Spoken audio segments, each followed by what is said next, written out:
ભાવફેરના મુદ્દે સાબરડેરી સામે દૂધ ઉત્પાદકો આક્રમક. અરવલ્લી અને સાબરકાંઠામાં પશુપાલકોમાં વધતો જતો આક્રોશ. ગઈકાલે વિરોધ બાદ આજે અનેક ગામોમાં ડેરી બંધ રાખી વિરોધ દર્શાવાયો. ગઢા ગામમાં પશુપાલકોનો આક્રોશ જોવા મળ્યો. પશુપાલકોનું કહેવું છે કે અનેક રજૂઆત છતાં પણ ભાવ વધારો નથી મળ્યો. અમારી મહેનત પ્રમાણે વળતર નથી મળતું. જ્યાં સુધી ભાવ વધારો નહીં મળે ત્યાં સુધી દૂધ મંડળીઓ બંધ રહેશે. સાબર ડેરીમાં પશુપાલકો ભાવ વધારે મળે તે માટે કેટલાય સમયથી લડત આપી રહ્યા છે અને ગઈકાલે જ્યારે તેઓ રજૂઆત કરવા પહોંચ્યા તો ઘર્ષણ થયું. સાબરકાંઠાની આસપાસ અને અરવલ્લીની આસપાસના તમામ ગામોમાં પશુપાલકો કહી રહ્યા છે કે તેને મહેનત પ્રમાણે વળતર નથી મળતું. અમે પહોંચ્યા છીએ ગઢા ગામ. ત્યાં અનેક પશુપાલકો છે, તેની સાથે વાતચીત કરીશું. આપનું નામ? યાકુબભાઈ વલીભાઈ કોવડિયા. યાકુબભાઈ, જે અત્યારે માગણી છે તેને કઈ રીતના જુઓ છો? આપની દ્રષ્ટિએ શું માનો છો? ભાવ વધારો મળવો જોઈએ? બિલકુલ મળવો જોઈએ, કારણ કે એના અંદર એટલી બધી મહેનત થાય છે પશુપાલકોની કે જે પોતાના છોકરાને પણ નથી રાખતા. એટલા બધા પશુપાલકો એમના જાનવરો પર રાખે છે, કારણ કે એમના ભરણ પોષણ એમના પર નભી રહ્યું છે. માટે જરૂરી છે એમને પૂરતા ભાવ મળે, એટલી અમે રજૂઆત કરીએ છીએ અહીંયા. તેમનું કેવું છે કે અમે રજૂઆત કરી છે કે પૂરતા ભાવ મળે. મારી સાથે એક બીજા વડીલ છે, આપને પૂછીશ. રજૂઆત તો આની પહેલા પણ કરી હશે. સાબર ડેરી ભાવ વધારો નથી કરતું? કરે છે, સાબર ડેરી ભાવ વધારો કરે છે, પણ પ્રમાણ ઓછું આપે છે, ટકાવારી ઓછી આપે છે. જે ટકાવારી ઊંચી આપવી જોઈએ એ ઓછી આપે છે. તો અત્યારે જે દૂધ આપો અને અત્યારે જે ટકાવારી છે તે પ્રમાણે આપ માનો છો પશુપાલકોને નુકસાન થઈ રહ્યું છે, તકલીફ પડી રહી છે? એ સાહેબ તો ગ્રાહકને પોસાય એમ જ નથી. એમના બાળક પણ ના ભણાવી શકાય. એ ભાવ પ્રમાણે બાળકો પણ ના ભણાવી શકાય. એમનું ઘર તંત્ર બી ચાલી શકાય એમ નથી પશુપાલન ઉપર. તો તમે સાબરદારનો ભાવ હાલ ઊંચા છો, એ હિસાબે એને પોસાય એમ જ નથી. આ કન્ડિશન સાહેબ. જે રીતના ભાઈએ વાત કરી કે પોસાય એમ નથી, સાબર ડેરી તો બહુ મોટું નામ છે, બહુ મોટી ડેરી છે. આપ માનો છો કે ડેરી આ બાબતે વિચારવું જોશે? હવે હા, વિચારવું જ જોઈએ ને સર, વિચારવું જોઈએ. કે ગ્રાહકોનું કાઠું કામ છે. હાલ 9.75% નફો એમને જાહેર કર્યો, બરાબર. ગઈ સાલ 17% હતું. તો આ સાલ ઓછું થવાનું કારણ એ તો ગ્રાહક પૂછી શકે, માગી શકે ને. ગ્રાહકને પોસાવું તો જોવે કે ગ્રાહક દૂધ ભલે ભરાતું મેના આધાર નફા પર હોય છે. બહુ જોગવાઈ કરીને બેઠા હોય છે કે નફો આવશે તો આ કરીશું, તે કરીશું, છોકરાની ફી ભરીશું, ખેતરો ખેડાવશું, વાવેતર કરશું. બધું હાલ અટકીને ઊભું થઈ ગયું છે. ગ્રાહક કઈ રીતના જીવી શકે? કઈ રીતના જીવી શકે આપને પૂછીશું.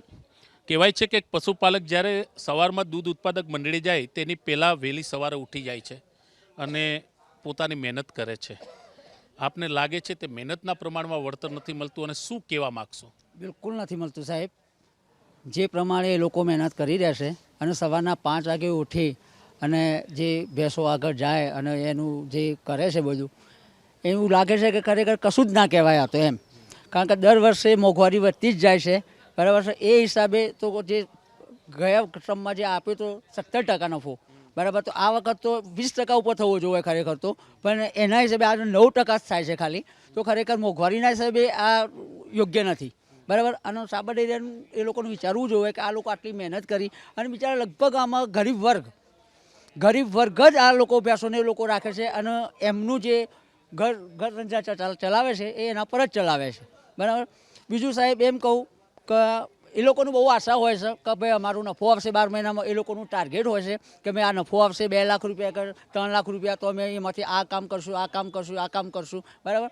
તો ખરેખર આપણે તો રિક્વેસ્ટ કરીએ છીએ કે ખરેખર નફો મળવો જ જોઈએ અને નફો મળ્યા પછી ગ્રાહકોને સંતોષપૂર્વક નફો મળવો જોઈએ અને એના પછી જ લોકો જાનવર રાખવાનું નક્કી કરશે અને ફરીથી જાનવર રાખશે લોકો. નકર આવું ને આવું જો થશે તો જાનવર નહીં રાખી શકશે. બીજું અત્યારે ડેરી બંધ છે? હા, બંધ છે. કેમ બંધ રાખવામાં આવી છે? તો નુકસાન? હા, મેન તો કારણ નફાનું છે સાહેબ. ગઈકાલે જાય પણ એમનો કોઈ જવાબ મળ્યો નથી, એથી ગ્રાહકો ઉશ્કેરાયા છે. હું એક પશુપાલક છે તેમને પૂછીશ.